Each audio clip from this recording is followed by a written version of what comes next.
અરવલ્લી જિલ્લાના મોડાસા ખાતે બીએપીએસ સ્વામિનારાયણ સંસ્થા દ્વારા અરવલ્લી જિલ્લાની માધ્યમિક તેમજ ઉચ્ચતર માધ્યમિક અને પ્રાથમિક શાળાઓના વિદ્યાર્થીઓ માટે ચાલો બનીએ આદર્શ કાર્યક્રમ આરંભ કરવામાં આવ્યો હતો, જેમાં અરવલ્લી જિલ્લાની માધ્યમિક, ઉચ્ચતર માધ્યમિક અને પ્રાથમિક શાળાઓના 1100 થી વધુ આચાર્ય તથા શિક્ષકો ઉપસ્થિત રહ્યા હતા। અરવલ્લી જિલ્લા શિક્ષણ સમિતિના ચેરમેન શાંતાબેન પરમાર, જિલ્લા શિક્ષણ અધિકારી ઉષાબેન ગામિત, જિલ્લા પ્રાથમિક શિક્ષણ અધિકારી નૈનેશભાઈ દવેની ઉપસ્થિતિમાં દીપ પ્રાગટ્ય કરી આ કાર્યક્રમનો આરંભ થયો હતો। આ કાર્યક્રમમાં બીએપીએસ સ્વામિનારાયણ મંદિર, હિંમતનગરના કોઠારી સ્વામી, પૂજ્ય મંગલ પ્રમુખ સ્વામી પણ પ્રોત્સાહન આપવા માટે ઉપસ્થિત રહ્યા હતા। બાળકોમાં સંસ્કારનું સિંચન થાય તેમજ તેઓ મૂલ્યનિષ્ઠ શિક્ષણ મેળવે તે માટે આ કાર્યક્રમ અંતર્ગત ચાલો બનીએ આદર્શની એપ્લિકેશનના માધ્યમથી પ્રેરણાદાયી વિડીયો તમામ શાળાઓને પ્રાપ્ત થનાર છે। બાળકોના સંસ્કાર ઘડતરનું કાર્ય બીએપીએસ સંસ્થા દ્વારા કાર્યરત થઈ રહી આ કાર્યક્રમ કઈ રીતે થશે તેનું માર્ગદર્શન સૌને પ્રાપ્ત થયું હતું। સારંગપુરથી પધારેલા પૂજ્ય જ્ઞાનનંદા સ્વામીએ સા વિદ્યાયા વિમુક્તયે વિષય પર પ્રાસંગિક પ્રવચન રજૂ કર્યું હતું। કાર્યક્રમના અંતે રાષ્ટ્રગીતનું ગાન કરી ભારતના ઉજ્જવળ ભાવિ તરફ એક ડગલું આગળ ભરવાની નેમ સર્વે આચાર્ય તથા શિક્ષકોએ લીધી હતી। ઋતુલ પ્રજાપતિ, અસ્મિતા ભારત, અરવલ્લી। श्री कुस्की आदर्श प्राथमिक शाला तालुको बिलोड़ा श्री रमेश भाई एस पंचाल उपशिक्षक तरीके सेवा करूँ छूँ अने आजनो चालो बनी आदर्श कार्यक्रम अंतर्गत बीएपीएस संस्था द्वारा जे कार्यक्रम आजनो योजायो ए खरेखर खूब प्रशंसनीय कामगीरी है। आवनारा समयनी अंदर बाळकोने सारा संस्कारोनुं सिंचाई थाय ए माटे आजनो जे प्रोजेक्ट माननीय साहेबश्रीओ द्वारा जे अमली मूकवामां आवी रह्यो छे ए खरेखर खूब प्रशंसनीय है અને આવનારા સમયમાં બાળકોને અને આ પરિવારને અને સમાજને આનો ફાયદો થવાનો છે એ આ ફલિતાર્થ આજના કાર્યક્રમથી થઈ રહ્યું છે અને સરસ મજાનું આયોજન આ સંસ્થા દ્વારા ચાલો બની આદર્શ એ પ્રોજેક્ટ અમલ મૂક્યો છે। ખરેખર ખૂબ ખૂબ અભિનંદન અને સારી કામગીરી છે। મારું નામ પટેલ રાહુલ કુમાર કોદલલાલ, મુખ્ય શિક્ષક ખોડંબા પ્રાથમિક શાળા તાલુકો ભિલોડા। અને આજરોજ જે કાર્યક્રમ થયો એ બીએપીએસ સંસ્થા દ્વારા જે કાર્યક્રમ કરવામાં આવ્યો એ ખૂબ જ સરસ મજાનો કાર્યક્રમ હતો। આજે મુખ્ય વક્તા તરીકે સ્વામી શ્રી જ્ઞાનનયન સ્વામી દ્વારા જે આજે ના સમયની તાતી જરૂરિયાત મુજબ જે બાળક ખરેખર આદર્શ કેવી રીતે બનવું જોઈએ અને બાળકને આદર્શ શા માટે બનાવવો જોઈએ એના માટે આજનો જે કાર્યક્રમ હતો એ ખૂબ જ સરસ મજાનો કાર્યક્રમ હતો। આ કાર્યક્રમની અંદર જિલ્લામાંથી જિલ્લા પ્રાથમિક શિક્ષણાધિકારી માનનીય દવે સાહેબ ઉપસ્થિત હતા અને માનનીય શિક્ષણ સમિતિના ચેરમેન બેન શ્રી પણ ઉપસ્થિત હતા। આજનો કાર્યક્રમ ખૂબ સરસ રીતે સંપન્ન થયો અને આવનારા ભવિષ્યમાં બાળક ખરેખર આદર્શ બની અને આદર્શ નાગરિક બને અને આપણો દેશ ભારતનું નામ રોશન કરે એ માટેનો આજનો કાર્યક્રમ હતો। હું દરેકને ખૂબ ખૂબ અભિનંદન આપું છું અને આજના આ કાર્યક્રમ નિમિત્તે દરેકને આ સ્વામિનારાયણ સંસ્થાનો જે પ્રયાસ છે એ પ્રયાસ ખરેખર ઉત્તમ અને ઉત્કૃષ્ટ પ્રયાસ છે અને એ માટે એમને અભિનંદન પાઠવું છું। જય સ્વામિનારાયણ। હું પટેલ હિરલબેન પ્રવીણભાઈ, હું વિરડિયા પ્રાથમિક શાળા માલપુર તાલુકામાં સર્વિસ કરું છું। પરમ પૂજ્ય પ્રમુખ સ્વામી મહારાજની પ્રેરણાથી 2016માં સ્ટાર્ટ કરાવેલો આ પ્રોગ્રામ કે ચાલો આદર્શ બનીએ તે નિમિત્તે આજે પહેલાં તો મને અહીં આવવા મળ્યું એ મારો બહુ સદભાગ્ય છે અને અહીં આવ્યા પછી ખરેખર ખૂબ જ સારો અનુભવ થયો કે આજે સોશિયલ મીડિયાના યુગમાં વિદ્યાર્થીઓને પોતાના માતા પિતાના સમયના અભાવમાં આજે ઘણી બધી વિકૃતિઓ આવી રહી છે। બાળક ખરાબ કાર્યો કરતો પહેરાયો છે, નાના બાળકોમાં ખૂબ જ વિકૃતિ આવી ગઈ છે અને એવા સમયે જો બાળકને આવા આધ્યાત્મિક વિચારો અને આવી પ્રેરણા નહીં મળે તો આપણો સમાજ ખૂબ જ પતન તરફ ધકેલાશે। અને જ્યારે મેં આ સેમિનાર એટેન્ડ કર્યો અને અહીંથી મને શીખવા મળ્યું તેનાથી ખરેખર મને એવું સાબિત થયું છે કે બાળક અહીંથી જે વિડીયો જોશે તો એનાથી ખરેખર એનામાં અમૂલ પરિવર્તન આવશે અને આજનો બાળક એ આવતીકાલનો નાગરિક છે।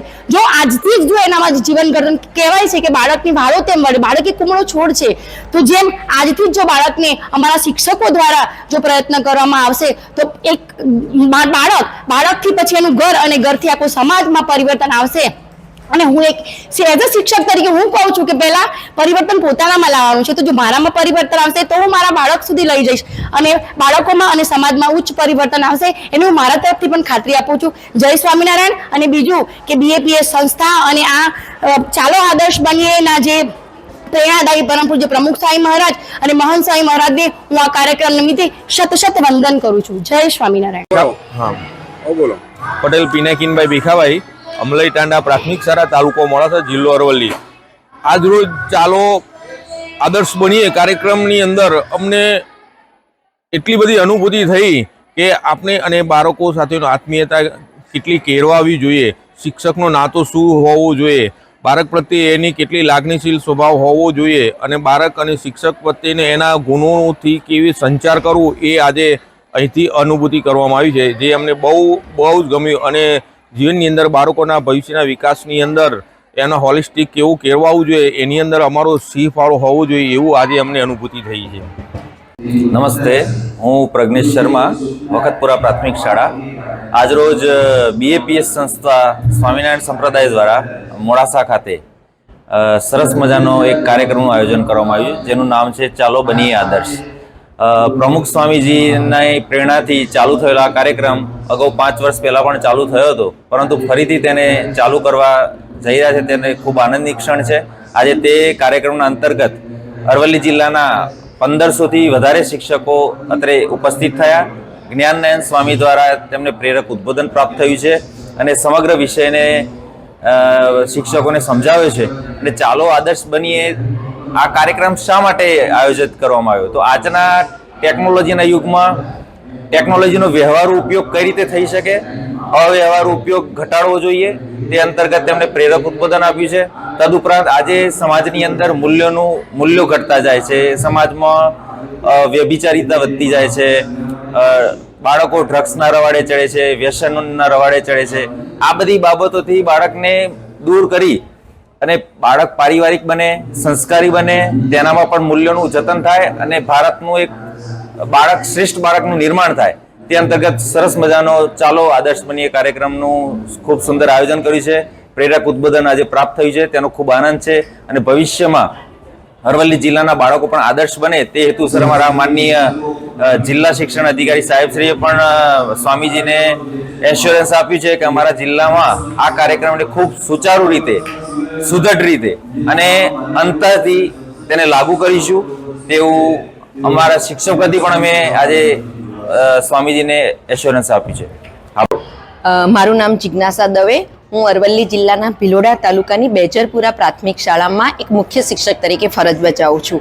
આજે ચાલો આદર્શ બનીએ અંતર્ગત BAPS સંસ્થામાં આવવાનું થયું. સૌથી પહેલાં તો જે ચાલો આદર્શ બનીએ એના દરેક ગુણ જે પ્રાંગણમાં અંદર આવતા જ જોવા મળ્યા કે ચાલો આદર્શ બનીએ એટલે કે આપણામાં એક સારા ગુણોનું ઘડતર થવું અને એ ગુણોને આપણે આત્મસાત કરવા. અને અહીંયા જે કાર્યકરો કામ કરી રહ્યા છે એ લોકો આ ટેવોને એક પોતાની રીતે આત્મસાત કરી છે. અને એનું એક ઉદાહરણ એટલે કે સ્વચ્છતા, એનું કોઈ પણ આયોજન હોય અને એ આયોજનની અંદર જે એ લોકો એક સાંકળ થઈને કામ કરે છે એ એક વિશ્વ માટે એક મોટું ઉદાહરણ છે. હવે કરીએ કે ચાલો આદર્શ બનીએ એ શું વાત છે કે એ મિશન શું છે. તો પરમ પૂજ્ય જે પ્રમુખ સ્વામી મહારાજની એક આ ભૂતલ પર એક ઈચ્છા હતી કે એક સારા બાળકનું ઘડતર થાય તો એક સારા સમાજનું ઘડતર થાય અને સારો સમાજ એ આપણા દેશને એક યોગ્ય દિશા આપી શકે. અને એ પોતાના માતા પિતા હોય, પોતાના વડીલો હોય, એક સારા સમાજનું જો ઘડતર થશે તો જ આ ગુણો આપણે કેળવી શકશું. અને એ આ ચાલો આદર્શ બનીએ અંતર્ગત આ વસ્તુ બાળકની અંદર ઇમ્પ્લિમેન્ટેશન થશે. જ્યારે આ વિડીયો થકી બાળકો જોશે તો એને આત્મસાત કરવાનો પણ પ્રયત્ન કરશે. પણ આ બાબત માટે હું એટલું કહીશ કે પહેલાં આપણે ચાલો આદર્શ બનીશું, આપણામાં આ ગુણોને આરોપિત કરીશું અને આપણા વર્તન દ્વારા આ મેસેજ આપણા બાળકોને આપીશું અને તો જ આ કાર્યક્રમની સફળતા થશે. અત્યારે હાલ નવી રાષ્ટ્રીય શિક્ષણ નીતિની અંદર મૂલ્ય શિક્ષણ એ ખૂબ જરૂરી બાબત છે અને આ મૂલ્ય શિક્ષણના એક ભાગરૂપે ચાલો આદર્શ બનીએ એને આપણે અપનાવીશું તો આપણો જે 2030 સુધી આપણે જે સમાજને શિક્ષણ દ્વારા આગળ લઈ જવાની આપણે વાત કરી રહ્યા છે એમાં ચોક્કસ આપણે સફળ થઈશું. પટેલ હેતલબેન મણીલાલ, નવી રમૂસ પ્રાથમિક શાળા, તાલુકો ધનસુરા, જિલ્લો અરવલ્લી. આજે ચાલો આદર્શ બનીએ એના માટે આજે અરવલ્લી જિલ્લામાંથી દરેક સ્કૂલના એક શિક્ષકને બોલાવવામાં આવ્યા હતા. એટલે આજે સરસ રીતે બધી સંતની વાત સરસ એકદમ સાંભળી તો એ વખતે વૈદિક સંસ્કૃતિ દેખાય એમ કે આપણી વૈદિક સંસ્કૃતિમાં પણ આપણા જે ઋષિમુનિઓ થઈ ગયા, શંકરાચાર્ય, કે જે બાળકની અંદર પડેલી સુષુપ્ત શક્તિ કે જે આપણે એને બહાર લાવવાની છે એમ, તો એના માટે કોઈક પ્લેટફોર્મ જોઈશે, કોઈક એને એવું વાતાવરણ જોઈશે એમ. તો આજે જ્યારે આટલી સરસ વાતો સાંભળી, ઘણા બધા બાળકોના એવા અનુભવો સાંભળ્યા કે આજનું જે વાવાઝોડું છે, જે નેગેટિવ નકારાત્મક જોઈએ આપણે, તો એની સામે ટકવા માટે જ્યારે પોઝિટિવ વાતો, એવી હકારાત્મક વાતો જો નહીં હોય, બાળકની સામે એવું વાતાવરણ નહીં મળે, તો એના માટે થોડુંક અઘરું છે એમ. તો એ વખતે જ્યારે કહેવાય ને કે જેવું વાતાવરણ મળે એવું બાળક તૈયાર થાય એમ, એને જેમ કુમરા છોડને જેમ વાળીએ એમ વળે એમ.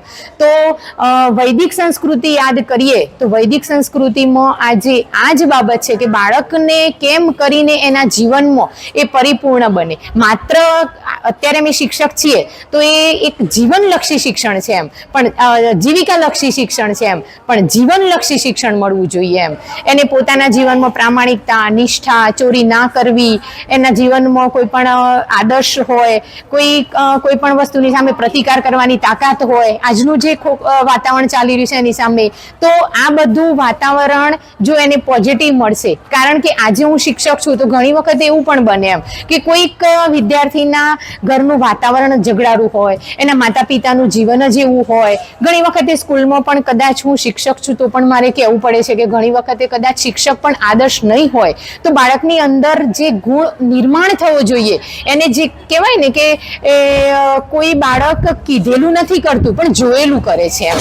તો બસ આ વાતાવરણ ઊભું કરવા માટે કદાચ ઘરનું વાતાવરણ નહીં મળે, સ્કૂલનું નહીં મળે, પણ જે આ રીતે જોતું રહેશે તો પણ એના જીવનમાં એ સારું એવું કંઈક પ્રાપ્ત કરી શકશે એમ. એટલે મેઇન વસ્તુ એ આજનો કાર્યક્રમ જોયા પછી એવું થાય કે કોઈ એક સંપ્રદાય કે વાડો ના બનવું જોઈએ એમ. આપણી વૈદિક સંસ્કૃતિ વૈશ્વિક સંસ્કૃતિ છે એમ, તો આ મોટા ફલક ઉપર આ વસ્તુ વૈશ્વિક લેવલે આ થવી જોઈએ, કોઈ સંપ્રદાય વાડા પૂરતી આ વસ્તુ રહેવી જોઈએ નહીં એમ. એટલે આજે બસ એક શિક્ષક તરીકે એટલું કહું કે બાળકોની અંદર પડેલી સુષુપ્ત શક્તિઓને સારા ગુણ નિર્માણ થાય અને બાળક આદર્શ બને.